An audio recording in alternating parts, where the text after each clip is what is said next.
si no duermo estoy estresado y si duermo mucho también estoy estresado o no? No necesariamente, no todo trastorno del sueño es asociado al estrés, Ya. pero hay una conexión muy grande en que las alteraciones del sueño, cuando yo venía con un patrón aparentemente normal, y de un momento a otro, cuando identifiqué que hubieron situaciones que generaron esta molestia, esta carga a nivel académico, a nivel laboral, a nivel emocional, empecé yo a notar que mi sueño se transformó.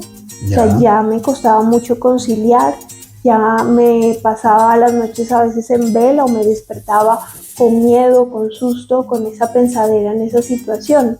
Entonces, ahí es súper importante identificar que si está pasando eso, ya uno tiene que considerarlas como unos tipos de señales de alerta.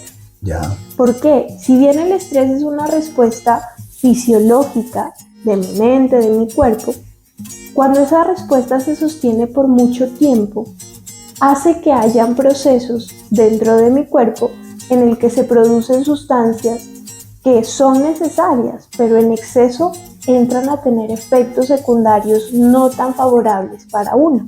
¿Cuáles son esas sustancias? Bien. Por ejemplo, cuando hay miedo o hay estrés, se empieza a estimular mucho una partecita que es la glándula suprarrenal. Esa es la que produce cortisol. Ya. El cortisol es conocida popularmente como una de las hormonas del estrés, porque es la que prepara mi cuerpo para dar una respuesta ante algo que cree que tiene que ser de huida. Por ejemplo, cuando hay una producción acelerada y crónica de cortisol, ¿qué síntomas yo puedo encontrar en el paciente? Va a haber una probabilidad grande de que mi paciente presente una hipertensión arterial, porque eso aumenta la constricción en mis arterias. 2, que presente yo incluso problemas a nivel gastrointestinal.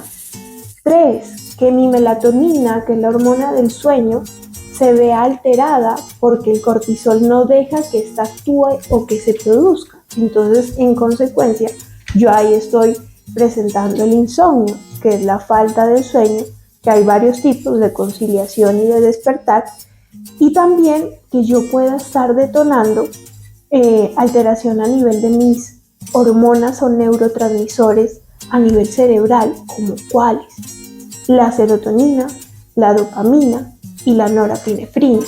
Que estas, ¿por qué son importantes? Porque cuando hay un desequilibrio de estas, yo puedo tener mayor probabilidad de tener un trastorno de ansiedad, de depresión o otro tipo de trastorno psiquiátrico. Ya. Entonces, por eso es tan importante entender que mi cuerpo no reacciona únicamente ante una situación con un solo síntoma. Es una reacción multinodal, o sea, hay varias reacciones dentro de un mismo detonante. Entonces, aquí viene el impacto tan grande del estrés cuando no se maneja adecuadamente. Cuando yo ya identifiqué que hay una situación que me está generando preocupación, que me está quitando el sueño, que está haciendo que me esté dando dolores de cabeza muy frecuentes, pero yo pues no le hago caso, me tomo un analgésico y sigo estando en un ambiente donde estoy bajo una presión muy constante y no actúo. Ahí es donde directamente con el tiempo el cuerpo sí va a actuar. Ya. Y lo hace mediante toda esta sintomatología que te mencioné anteriormente. Doctora Aura, hablemos de la ausencia de sueño. ¿Cuándo debo generar una alerta por ausencia de sueño? Cuando tengo ese sueño interrumpido y llevo 1, 2, 3 semanas, un mes. ¿Cuándo se genera esa alerta? Bien, es muy subjetivo, pero que es importante entender lo que yo te decía. Uno tiene que saber conocer sus patrones cíclicos, ¿cierto? ¿Cómo venía mi sueño? Yo era una persona, doctora, que me dormía, no sé, tipo 10 de la noche y máximo 10:30 yo ya estaba conciliando. Pero vino acá y son las 2, las 3 y no he podido dormir y esto se me está presentando ya más de 2 semanas seguidas. Yeah. Y no necesariamente ante el día en el que yo tuve la preocupación o el problema, que es lo que uno esperaría, ¿cierto? Porque Casi a todos nos ha pasado que cuando tenemos una situación en particular nos puede quitar el sueño. Así es. Pero aquí es cuando ya pasó la situación y a pesar de eso yo sigo manteniendo un patrón de sueño irregular, conociendo que yo venía durmiendo bien. Ya. Entonces, si ya pasó una semana, empecé a hacer cambios en mi higiene de sueño, examinando, bueno, tal vez es que estoy usando mucho el celular, estoy mirando muchas pantallas, estoy comiendo mucho y muy tarde. Corrijo esos factores y a pesar de que ya los corregí, sigue persistiendo esto. Es súper importante una consulta. Uno obviamente no va a enfocar directamente el insomnio a la primera con el estrés, pero para eso es importantísimo la valoración profesional, porque en la historia clínica, en la entrevista que uno hace, puede ir detectando estos factores y ahí es donde hacemos una asociación muy directa en casos particulares donde se evidencia una carga de estrés, sea laboral, emocional, que está detonando esos síntomas. Bueno, entonces si no estoy durmiendo bien o si ha cambiado ese patrón de sueño, alerta. Claro que sí. Bueno, y quiero aprovechar porque está vinculado al tema también. ¿Es un mito las 7 y 8 horas mínimo para dormir o no? Porque hay gente que duerme, digamos, 5 horas, 6 horas y bueno, mantiene bien. ¿Eso es un mito? Bien, hay estudios que han encontrado la asociación entre mantener un horario de rutina de 7 a 8 horas, donde se supone que el cerebro entra en una recuperación más adecuada. Continuas, ¿no? Exacto. Y donde puedo tener dentro de ese proceso las fases del sueño adecuadas. Entender clarísimo que nunca vamos a tener un patrón de sueño en el que toda la noche vamos a permanecer en una fase, como decir, en la fase de sueño profundo todas las 8 horas. Son 3 fases, imposible. ¿no? Claro son 3 fases, ¿no? Fase de sueño liviano, profundo y sueño REM, que es donde uno sueña. Entonces a veces se pretende que uno creería uno, ¿cierto? Que debería estar en sueño profundo para dormir bien y sentirse... Pero no es así. No es así. Usted tiene que mantener unos porcentajes dependiendo de eso que haya garantizado o que garantice que el cerebro entra en un proceso de, como decir, reinicio. Donde ahí todos los ejes cerebrales empiezan a hacer los trámites de todo el día, organizar la información, también establecer nuevas conexiones, que es la neuroplasticidad. Mira que hay un dato muy importante que dice que donde más se recupera el cerebro es en la fase de sueño REM, que es cuando dormimos. Es ahí donde la tercera. Exacto. Cuando dormimos, ¿por qué? Porque ahí es donde se establecen y se guardan los recuerdos. Entonces hay como un reinicio de las funciones cerebrales más saludable en esa fase, sin dejar de lado que las otras tienen que darse. Pero es donde se ha establecido que si hay un promedio de 7 a 8 horas, tengo mayor probabilidad de entrar dentro de las fases del sueño en los porcentajes que se deben manejar. ¿Esa fase 3 es la más reparadora o todas son reparadoras? Esa es la que se ha estudiado, que es tiene mejor enfoque en neurogeneración y reparación cerebral. Es cuando uno se despierta bien contento y dice, qué sabroso que dormí. Es porque esa fase, la REM, se supondría que se alcanzó. Se alcanzó. A los niveles o a los porcentajes que uno esperaría. Bueno, retomando el tema del estrés crónico, ese cortisol, ¿hay algunos factores externos como medicamentos o alimentos que generan más cortisol que otros o no? Sí, pueden haber unos medicamentos dentro de la farmacología que pueden detonar un aumento del cortisol, ¿sí? Pero que es importante entender que el cortisol también está liberado, está asociado mucho al sistema, como habíamos dicho, de alerta. Hay enfermedades, por ejemplo, hay un síndrome como es el síndrome de Cushing, donde hay una estimulación de la glándula suprarrenal y la producción es excesiva. Entonces hay patologías muy claras donde puede haber una alteración en la que se produzca en exceso esa hormona. Pero en el tema de estrés No necesariamente es que yo al tomar un examen de sangre voy a ver si estoy estresado, que eso se me va a elevar en cantidades como alarmantes, pero sí se ha hablado que dentro de la fisiopatología del estrés es una de las hormonas que más está involucrada porque es la que prepara el cuerpo para la retirada que se supone que debería haber ante un evento adverso o ante un evento que es peligroso. Bueno, ¿cómo se identifica esos niveles de cortisol? ¿A través de algún examen de laboratorio o cómo? Bien, por eso te decía, cuando hablamos de estrés, no necesariamente el que yo mande a valorar los niveles de cortisol en sangre, que es un examen en sangre, va a salir directamente elevado si la persona tiene ansiedad o estrés. Entonces, el hecho de que no salga elevado no quiere decir que sea parte de la fisiopatología, pero ese examen se lo puede hacer en sangre. En sangre, perfecto. Las causas comunes de ese estrés crónico, ¿cuáles pueden ser? Bien, entonces aquí juega mucho el factor emocional. Una de las causas que más está asociado entre los estudios que han hecho de estrés es el estrés laboral. Mira que entra a jugar un puesto muy importante. ¿Por qué? Porque cada vez miramos esa autoexigencia y heteroexigencia, porque es el jefe que me puede estar exigiendo cosas que yo de pronto en mis funciones las estoy haciendo, pero me está pidiendo más. El estrés emocional también es otro de los factores que juegan un papel importante y los detonantes son en base a problemas tanto en hogar como de pareja. Y hay otro punto clave, y en estas fechas pues creo que a la mayoría nos pega, es el estrés económico derivado por las preocupaciones económicas. Entonces hay muchos factores para que el cuerpo responda de una forma que a veces es y puede ser exagerada, y acá entran los factores pues sociales, los factores personales y dentro de eso el factor emocional, donde detona una de las respuestas de cronicidad más grandes, porque es el que uno menos le pone cuidado.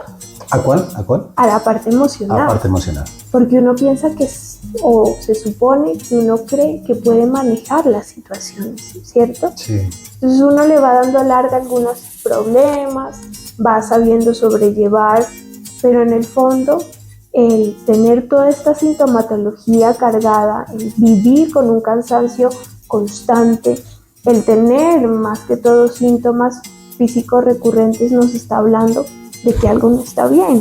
Ya. Y que ahí es donde tenemos que empezar a ponerle cuidado. Bueno, entonces tenemos el laboral, las causas, el financiero y el emocional, ¿no? Claro.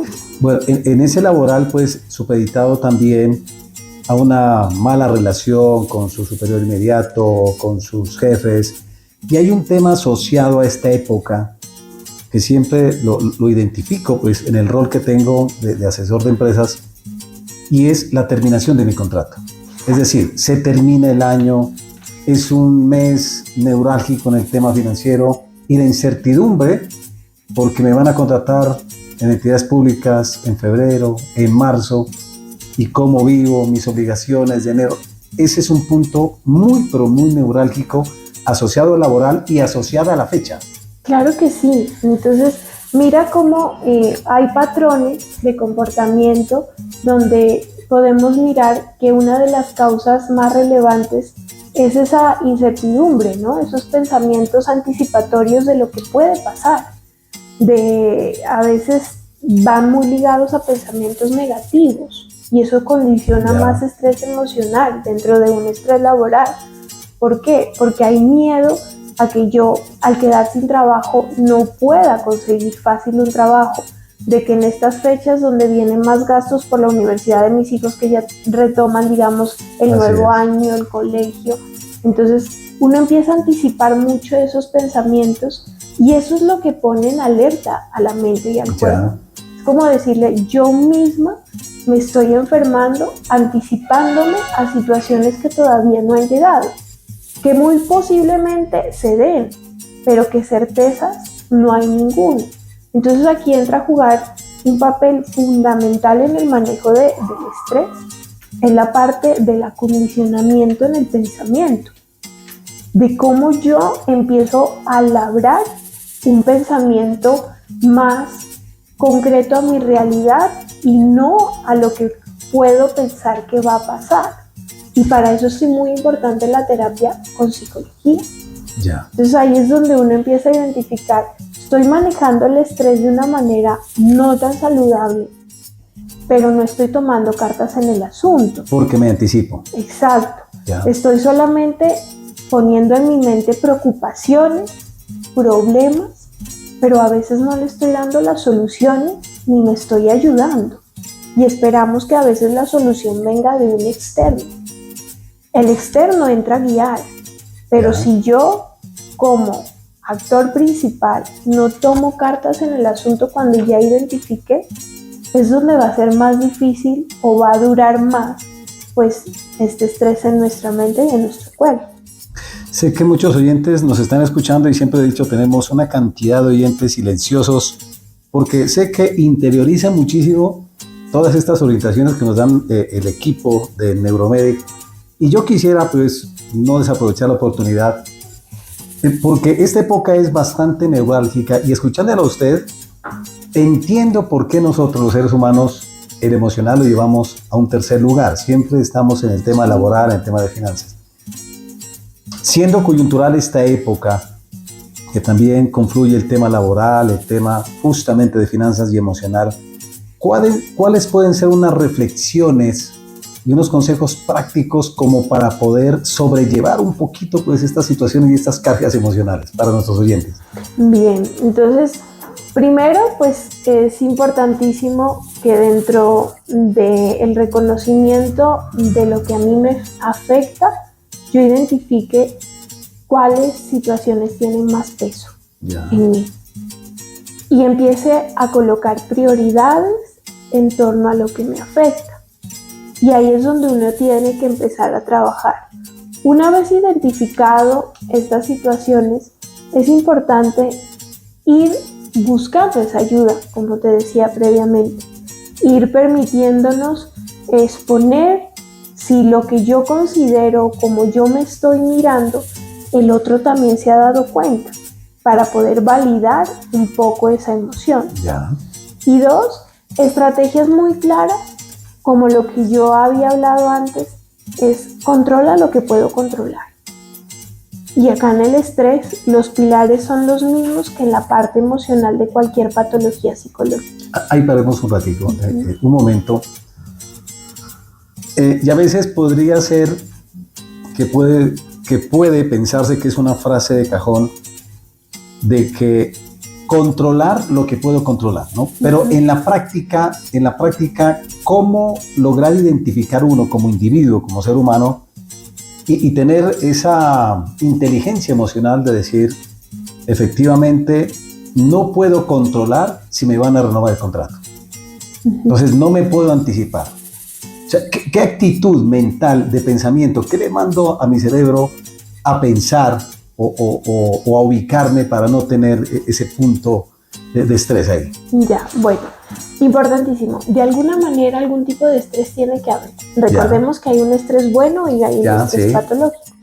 Entonces, en ese punto es clave al inicio siempre de cualquier situación establecer cuál va a ser mi realidad futura. Por ejemplo, si a mí me hicieron un contrato en junio, que va hasta diciembre, yo ya sé con anticipación que en diciembre en algunas situaciones, porque a veces es de un momento a otro, ¿cierto? Sí. Entonces uno tiene que empezar a proyectarse de una manera en la que mi realidad no sea tan catastrófica, porque si yo no me adelanto siendo responsable y coherente con mis emociones, voy a tener esas situaciones tan incómodas. Entonces, yo sé que mi contrato puede ir hasta el 30. Independientemente si fui un buen o mal trabajador, puede ir hasta el 30. Entonces, yo tengo que ir mirando otras alternativas con tiempo. ¿Por qué? Porque no puedo cambiar una realidad que ya está clara. No generar una expectativa ahí. Exacto, porque a veces nos quedamos en la expectativa, no, yo fui un buen trabajador pues yo creo que lo más probable es que sí, Ya. me contraten, pero a veces no pasa. Entonces es tener un plan B, un plan C y un plan D, para que si llega la situación que va a ser muy incómoda y hay que sentir esa emoción de incomodidad frente a un despido, un rechazo, yo tenga una alternativa donde diga, bueno, este trabajito se terminó, pero por este lado creo que hay una alternativa. Ya. Tengo de pronto, soy empleada, pues soy contratista, pero de pronto puedo empezar a emerger yo con, no sé, un proyecto pequeño. Ir teniendo esos ases bajo la manga para que no llegue de improviso una situación que no necesariamente de improviso, porque yo ya sabía lo que muy probablemente iba a pasar. Entonces a veces nos quedamos con la ilusión, pero no somos proactivos. Y es ahí donde nos va a atacar más el miedo y la capacidad de la incapacidad de no saber qué hacer. Ya. ¿Por qué? Porque yo no prevé algo. ¿Qué pasa cuando no me avisaron? O sea, yo iba bien, doctora, supuestamente mi contrato iba hasta el 30, pero de repente el 20 me dijeron, salió. Ya. Entonces ahí es donde yo tengo que empezar a trabajar mucho esos pensamientos que van a aparecer. Me sacaron porque fui mal trabajador, me sacaron porque no cumplí, porque ahí viene el autosabotaje, que es muy probable, ¿cierto? Entonces, para eso, lo principal es validar esa molestia, porque debe generar un malestar, un dolor el que me rechace. Que es normal. Y debe ser normal, y debe ser vivida la emoción. Ya. De ahí es como yo me sigo hablando de la situación que pasó. Esa frase me gustó muchísimo, vivir la emoción. Exactamente. Así es. Y de ahí viene lo más importante, cómo yo me hablo y construyo mi realidad con lo que ya pasó. Es decir, vivir la emoción es, si me pongo triste, pues sí, me pongo triste, si me da ganas de llorar, pues lloro. Exactamente. Aceptarla. Hay que aceptarla, porque la invalidación de una emoción es la que le da poder a que perdure más en el cuerpo y que pueda generar sintomatología de carga emocional o de estrés crónico. Ya. Entonces, aquí es mucho la parte de cómo uno se sigue hablando, de cómo uno busca alternativas y no ve bajo un final el final de todos los tiempos. Porque a veces uno piensa que si me echaron del trabajo, yo no voy a conseguir otro, no voy a ser capaz. El autosaboteo. Exactamente. Entonces, es una configuración nuevamente mental que tiene que ser a veces guiada por un terapeuta. Y es importantísimo, porque uno al principio lo puede hacer, pero uno puede llegar a un punto en el que se choca. Y a veces la visión de otra persona abre mi camino. No es que yo voy a entrar a caminar el camino del otro, sino que voy a poder saber cómo abrir la puerta que yo mismo a veces me la cerré por cómo pienso. Entonces es mucho lo que uno puede dañarse o enmendar en cómo se habla. Ahí configura todo, en cómo yo asumo mi situación. Si para mí un despido es lo peor que pudo haber pasado y yo ya me voy a mi casa y no quiero salir y de ahí no quiero hablar con los compañeros de trabajo. Aislarse. Exacto. Es la actitud que uno toma frente a la situación, que es esperado el dolor.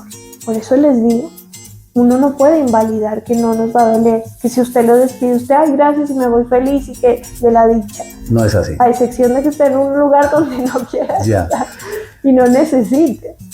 Sigo aprovechando estos espacios y estas oportunidades. En este tema de tipo laboral, sé que muchas personas no lo abordan, ni los familiares, ni su círculo, ni las propias personas.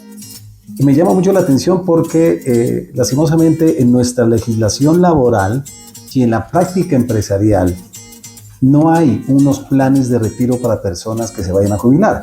Y mire que ahí ya no hay un tema de tipo económico, aunque a algunos les afecta porque pues, no reciben la remuneración en igual valor. Pero, ¿qué hacer en esa perspectiva que tenemos de gente que se va a jubilar para evitar justamente ese estrés crónico? Mira que ese es un tema muy interesante y en la clínica hemos tenido bastantes pacientes que llegan después de jubilarse con síntomas depresivos y síntomas ansiosos. Ya. Porque a veces nunca vamos preparados a lo que viene cuando yo ya dejo de sentirme útil, cuando yo ya dejo de tener una rutina. Así es. ¿Por qué? Porque el cerebro se acostumbra a que todos los días yo de esta hora a esta hora estoy ocupado, estoy hablando con bastante gente, no sé, he visto muchos casos en docentes, mira que esto es particular. Sí, sí, muchísimo. Entonces, ahí es importante, lo que yo hablaba con un paciente es cómo yo me preparo, ¿no? Para esa situación, cómo yo voy destinado a tener un plan también ya establecido, pero con la convicción de que cualquier plan puede cambiar. Ya. Porque no puedo llegar al punto en el que yo cuando me jubile ya voy a estar tranquilo, voy a estar feliz, porque todo el mundo piensa que el jubilarse uno ya va a descansar y va a estar compartiendo con los suyos.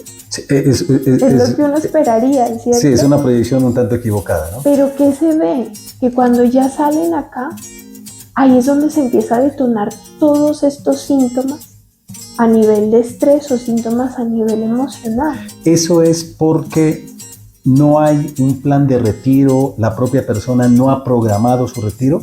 Sí, porque ¿Ese es uno el tiene escenario? que también entrar en un duelo. Mira que hay muchos duelos sin necesariamente ser muertes, Qué importante donde eso. uno tiene que saber llevar cerrar los capítulos de la vida. Creo que lo tratamos con el doctor Juan Diego hace 8 días, los duelos sociales. Los duelos invisibles. Invisibles, ¿no? Sí, sí. Entonces, esos son invisibles. muy importantes porque mira que hay un duelo de dejar de ser lo que yo fui por tantos años. Ya. Y de entender que ahora ya mi perspectiva, mi pensamiento, mi calidad de vida va a anclarse a otra realidad. Es como un inicio. Así es. Entonces, cuando uno no va preparando ese duelo durante ese proceso, es donde más difícil se puede hacer el enfrentarme a llegar ya a la casa, levantarme, no saber qué hacer y ahora dónde voy, porque no he planificado. La importancia y lo más bonito que tiene el ser humano es que tenemos la capacidad de elegir, Ya. de que nadie nos prohíbe ahora, pues hay casos, ¿no? Pero en la mayoría nadie nos establece que usted se jubile y tiene que hacer esto, esto y esto y esto. No, uno tiene la capacidad de poder saber si me gusta esto, yo voy a destinarme a este proyectico y trabajar en el proceso cuando ya se va acercando la era es fundamental. Ya. Y en la aceptación de que ya debo de cerrar el capítulo de verme como ese profesional que de pronto yo lo tenía como muy funcional. Ya. Ahora entro a ser parte de una persona nueva dentro de mi vida cotidiana. Afecta muchísimo, digamos que finalmente todos vamos a llegar a esa etapa de retiro, pero esos roles dentro de la organización, dentro de esa estructura piramidal de trabajo, puede afectar muchísimo a aquellas personas que están en esos niveles superiores y también ya en su retiro esa ausencia de reconocimiento, ¿no? Claro que sí. La ausencia no solamente de reconocimiento, sino que a veces uno se acostumbra a ordenar, Sí. a ser el que A mandar. dirige, Ya. a ser el que propone. Y llega un punto en el que de pronto ya no hay esa necesidad. Y aceptar que ya no hay esa necesidad y que yo puedo estar a paz y saludable es una de las cosas más difíciles. Ya. Porque uno se acostumbra, como tú dijiste, a que necesito a otros que estén validando mi trabajo. Así es.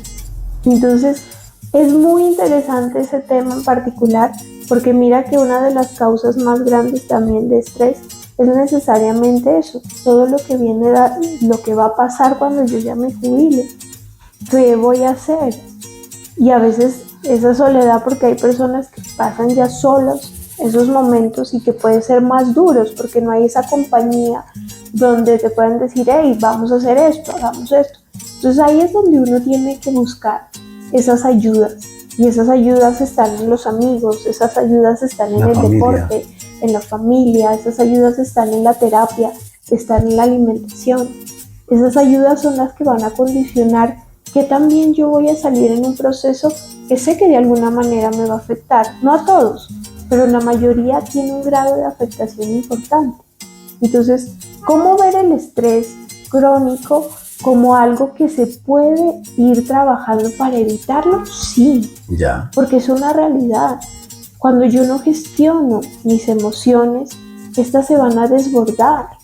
Cuando yo no empiezo a identificar y poner límites, y esa es otra cosa. Cuando yo no puedo decir no y me sigo aguantando muchas situaciones en mi vida personal, laboral, académica, voy a ir condicionando una carga de estrés grandísima. Ya. ¿Y qué detona al acumular? En algún momento yo voy a explotar por algo. O me vuelvo irritable, impulsivo. O físicamente. Físicamente una enfermedad. O puedo condicionar el consumo de alguna sustancia no tan favorable para mi cuerpo, como alcohol, cigarrillo y drogas. Entonces, mira lo importante de entender al estrés no como algo malo, sino como algo necesario de reconocer en qué punto ya se empezó a convertir en algo que tengo que ponerle cuidado. Porque el estrés diario todo el mundo lo tenemos, presentar un examen, presentar una entrevista, ir a hablar por primera vez con la persona que a uno le gusta, ser papá por primera vez que te digan vamos a hacer. Entonces ese estrés es como el normalito, ¿cierto? Que tiende a pasar cuando yo me enfrento a la situación. Pero ya el estrés crónico, el estrés, es cuando ya pasó la situación, pero yo sigo manteniendo una carga y sigo teniendo estos síntomas y a veces uno dice es que no me entiendo, no sé qué me está pasando, pero no evaluamos el trasfondo de muchas situaciones a las que no le estamos colocando cuidado. Qué bueno tener este contacto con profesionales como la doctora Aura, y bueno, quiero darle paso también a los oyentes que están muy activos a través del 300-315-9393, también a través de la página de Facebook en vivo. Y bueno, estos programas quedan ahí en la página de Facebook de Romántica Estéreo. Y le doy paso a lo siguiente, conectado con ese día a día que todos vivimos y cada vez se vuelve un poco más acelerado. Un oyente, nos reservamos siempre los nombres de las personas que nos escriben, dice lo siguiente: doctora, la verdad es que hoy en día todo el mundo vive corriendo y con 1000 problemas. Y uno como que se acostumbra a vivir así, acelerado. Y pregunta, ¿cómo sé yo si ya me pasé de la raya? O sea, ¿qué señal me manda el cuerpo para decirme, oiga, pare un poquito porque esto ya se nos volvió una enfermedad? Mire cómo dialoga, ¿no? La persona con su propio estrés, ¿no? Es ese diálogo interior. Sí, mira qué bonito y qué interesante. Y él toca un tema muy importante, ¿no? A veces vivimos en una rutina y no nos damos cuenta que no estamos viviendo sino sobreviviendo. Así es. No paramos a darnos cuenta de lo bendecidos que llegamos a ser en muchos aspectos de nuestras vidas. Entonces, ¿cómo darme cuenta que ya ese estrés me está sacando factura? Cuando yo empiezo a tener síntomas como cansancio persistente, cuando yo empiezo a tener esos bloqueos también a nivel cognitivo, se me están olvidando las cosas, doctora, terriblemente, no me puedo concentrar y yo no era de esas personas. Me distraigo con una facilidad grandísima, estoy teniendo problemas de sueño, estoy presentando molestias físicas, dolores de cabeza o dolores acá en la parte de atrás de la espalda, o dolores en la columna muy frecuentes que me ha tocado ir a urgencias. En este mes ya voy 3 veces acudiendo a urgencias, o con gripas a cada rato. 3, cuando tengo esa sensación de que estoy aquí de la nada y de la nada empecé a llorar, no entiendo por qué. O de la nada empecé con unos síntomas de ansiedad horribles y no entiendo por qué. El cuerpo está avisando ahí. Entonces, todas esas sintomatologías, cuando uno dice es que no entiendo por qué estoy sintiendo esto, es porque mi cuerpo me estaba diciendo mucho más antes que mi mente se dé cuenta que yo ya venía mal. Entonces, si empieza a pasar esta sintomatología muy recurrente, hay que tomar un respiro en esa rutina acelerada y empezar a decir, hey, bueno, ¿qué está pasando? ¿Yo qué estoy haciendo con mi vida? Estoy metiéndole tanto a este trabajo que ni siquiera me estoy permitiendo descansar, ni siquiera estoy comiendo bien. Estoy en una relación tan tóxica que yo me la paso pegada al celular y mirando a ver si me responde o no. Estoy en un trabajo donde me siento muy mal todos los días, pero es que estoy tan endeudada que me toca aguantarme al doctor y no puedo decir nada. Y no lo he hablado con nadie, pero es mi cuerpo el que ya me está diciendo todo esto, pero yo no le pongo cuidado y digo, ha de ser el estrés, que lo decimos así, ¿no? Sí, como de chiste, ha de ser el estrés. Pero ahí es donde uno tiene que tomar partido y tomar esa conciencia de buscar ayuda y un seguimiento adecuado. Eso significa que si el cuerpo le está avisando con todas estas señales, hay que ponerle cuidado. Claro que sí. Y hay que buscar una asistencia de tipo profesional. Es que tenemos un cuerpo tan magnífico que si nosotros le hiciéramos caso realmente a profundidad, evitaríamos muchas enfermedades y patologías. Qué buen mensaje ese. Pero a veces vamos tan afanados. No vivir con esa incomodidad. Exacto. Ya. Entonces, tratar de no normalizar mucho las cosas. Ya. Porque mira que hemos tenido pacientes en la clínica donde normaliza mucho el no poder dormir. Ya. 10 años. No, yo solo duermo 3, 4 horitas y bien. No es tan normal eso. Que el cuerpo se empezó a acostumbrar a los procesos porque el cuerpo es una máquina increíble, pero que tarde o temprano ya empieza a sacar esos dolorcitos o esos molestias a nivel cerebral o emocional. Ya. Entonces, no normalizar algo que yo en el fondo sé que el común o la mayoría de mis familiares no lo tiene. Entonces, esa es la importancia de comunicar a veces con alguien cercano, porque el otro a veces nos hace ver las cosas que uno tiende a normalizar y nos hace ponerle importancia a lo que no le damos importancia. Ahí hay un tema interesante, doctora Ágora. Con base en la experiencia en la clínica, hoy, ¿por qué la gente o por qué estamos durmiendo menos? Aquí viene el estrés. Ya. Entonces, y el estrés emocional es uno de los que más impacto tiene. ¿Por qué? Porque viene el trauma acumulado, el dolor que yo no sané, la culpa que yo la tengo ahí todos los días y en la noche llego y la saco y le doy vueltas. El arrepentimiento, pero de una manera luego tan crónica, o la rabia y la ira. Esa mala gestión emocional es la que va condicionando, porque a la larga, acuérdate, una situación por sí sola no es un detonante. Ya, es acumulado, ¿no? Es lo que yo analice de la situación lo que me va a detonar la emoción. Por ejemplo, en el tema que hablamos, me despidieron. Bien, me va a doler, me duele, pero una persona puede decir, bueno, yo hice mi trabajo bien, yo entregué todo lo que podía, yo sé que tal vez no, ya llegó mi tiempo aquí, pero voy a conseguir otro trabajo, tengo la oportunidad, yo estoy preparado. Mira esa forma de verla, el que lo despidieron. No, se me acabó el mundo. Yo ahora no voy a conseguir trabajo. Ahora cómo voy a llegar a la casa y les digo que me despidieron. Han de decir que yo defraudé a la familia, que yo soy un mal trabajador. Entonces, es cómo nos hablamos de las situaciones, lo que configura la respuesta emocional y física ante ellas, lo que nos termina enfermando, porque la situación no la vamos a poder controlar.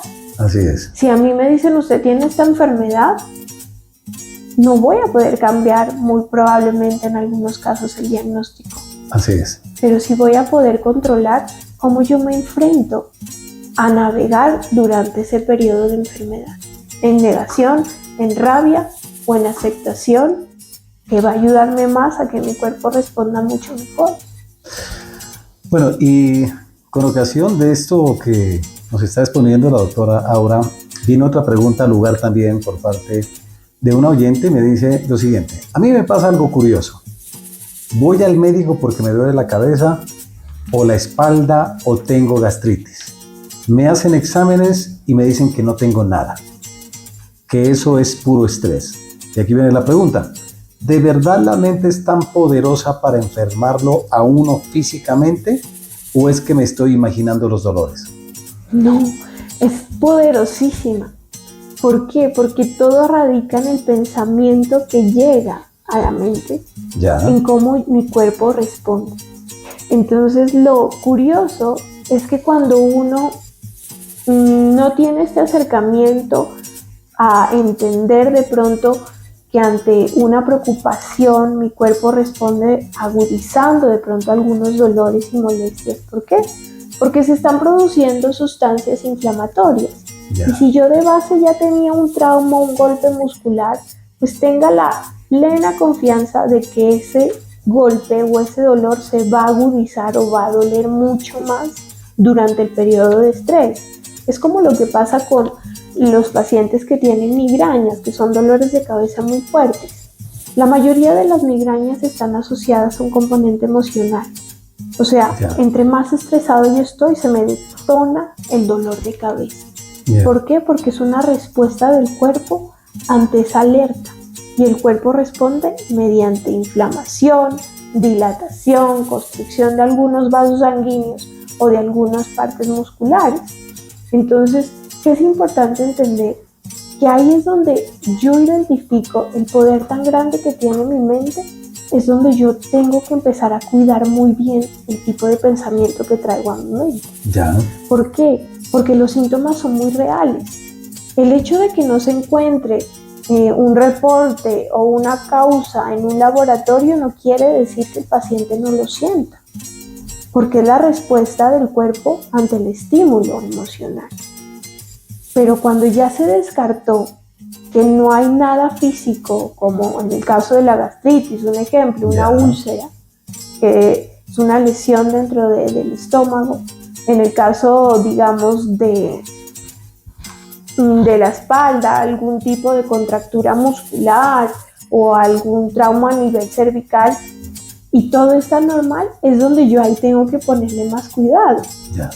¿Por qué? Porque es ahí donde yo tengo que evaluar por qué mi cuerpo está reaccionando tan aceleradamente y agudamente y dolorosamente, si aparentemente todos mis exámenes están bien.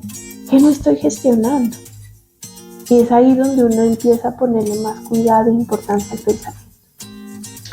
Bueno, que no nos dé miedo de pedir ayuda, de aceptar que necesito ayuda, porque ese es un paso inicial fundamental.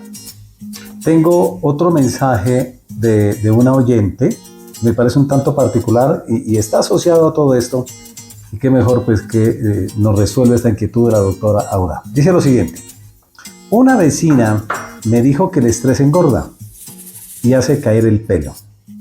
Yo he notado que aunque como lo mismo de siempre, la ropa me queda más apretada y mantengo con un cansancio que no se me quita durmiendo ni el fin de semana. ¿Eso es culpa del estrés o es puro cuento de la gente? Bien, ¿qué es importante aquí?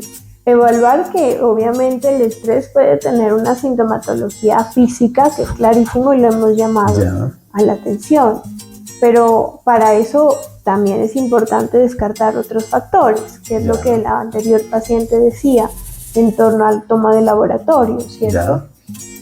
Cuando yo ya descarte que hay alguna alteración a nivel hormonal, endocrina, que no haya anemia, que no haya alguna alteración inflamatoria, pues ya es donde yo empiezo a considerar más esta respuesta de mi cuerpo como un agudizante a estos temas. Entonces, no es tan desfasado, pero no es tan concreto pensar que únicamente por estrés yo voy a sentir esto. Hay muchos factores que contribuyen: la alimentación, lo que habíamos hablado del sueño. Entonces, uno tiene que ir delimitando claramente los síntomas con las reacciones y mirando cómo yo me estoy comportando en torno a cómo estoy tomando partido en estas situaciones de alimentación también. Que el estrés a veces tiene una capacidad en la liberación de hormonas de acumular más líquidos, sí, pasa. Uno empieza a acumular mucho líquido y es ahí donde uno se empieza a sentir como más pesado y no necesariamente ser grasa la que uno está acumulando. Entonces, para eso pues una valoración oportuna, una valoración de todos estos factores y determinar un buen examen físico donde a uno lo lleva ya realmente a concluir qué puede estar pasando ahí. Bueno, doctora Aura, mil y mil gracias. Miren, son las 8:25 minutos. Estamos ya en la recta final de nuestra emisión de hoy, del 17 de diciembre del año 25. Y bueno, ¿cuál sería un mensaje de despedida? Esperamos que Todopoderoso nos siga dando buena salud, nos siga dando licencia para seguir emitiendo estos espacios importantísimos de salud mental. Y bueno, así lo tenemos también programado todos los miércoles en el 2026. Estaremos también cerca a nuestros oyentes.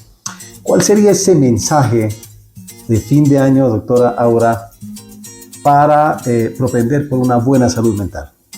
Bien, pues un mensaje importantísimo siempre va a ser, ¿no?, el reconocer esas emociones. Ya. El sentirnos vulnerables ante una emoción y saber que la emoción es, como decir, esa puerta de entrada para que yo pueda conocerme mejor. Identificar esos factores que pueden estar agudizando algunos síntomas hace que yo pueda tomar partido de una manera más responsable y decirles que no están solos, que a veces uno piensa que es el único que siente estas cosas y que hay mucha ayuda dentro de paneles de profesionales. Acá en Neuromedic contamos con un equipo muy bonito para ayudarlos en ese seguimiento, en ese manejo.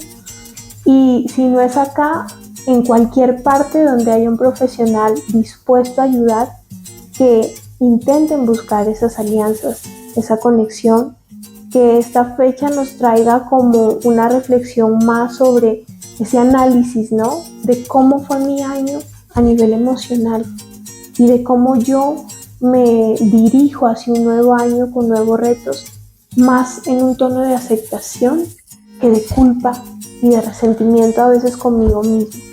Y para tocar el tema del estrés, quiero acabar con una frase muy bonita que es de un terapeuta, William James, que dice: la mayor arma contra el estrés es nuestra capacidad de elegir un pensamiento sobre otro, que al final es cómo yo me hablo dentro de lo que tengo y cómo yo analizo esta situación de la manera más saludable para mí, porque ahí tenemos completa elección. Nadie piensa por uno, sino uno. ¿Podemos repetir la frase? La mayor arma contra el estrés es nuestra capacidad de elegir un pensamiento sobre el otro. Ya. Y agradecerte a ti, obviamente, Germán, por estos espacios, por saber guiarnos, porque es muy bonito y es muy rico charlar de esta forma. A todo el equipo también de Romántica Estéreo que nos ha permitido estar acá, a todos los oyentes que nos van cogiendo cariño y que se conectan a estas horas. Gracias por permitirnos llegar a esos hogares, por permitirnos llegar a ese pensamiento de reflexión, de identificación, y que pasen un año increíblemente bonito y que cierren este año con mucha gratitud, porque la gratitud es lo que va a abrir puertas a que yo busque ayuda, puertas a que yo pueda ayudar. Y muchísimas gracias nuevamente a ti. Qué bueno, doctora Aura, qué bueno, qué bueno. Bueno, nosotros simplemente decirles a nuestros oyentes que feliz Navidad, ¿no? Feliz Navidad para todos. Mil y mil gracias, doctora Aura. Una feliz Navidad para usted. Otro año que conquistamos también la mente y el corazón de nuestros oyentes. Y esperamos que en el 2026 pues, nos sigan acompañando cada miércoles en punto de las 7:30 de la noche. Iniciamos a las 7 con una musiquita espectacular, musiquita relax, y después ya empezamos a dialogar con nuestros invitados. Doctora Aura, mil y mil bendiciones. Que tenga una feliz Navidad en compañía de los suyos, de su familia, de sus seres queridos, y desearle muchísimos éxitos, muchas bendiciones, buena salud para el 2026. Muchísimas gracias igualmente a ti, Germán, muy amable por todos esos deseos, y mil bendiciones para ti y una feliz Navidad para todos. Un abrazo inmenso, buenas noches. Buenas noches.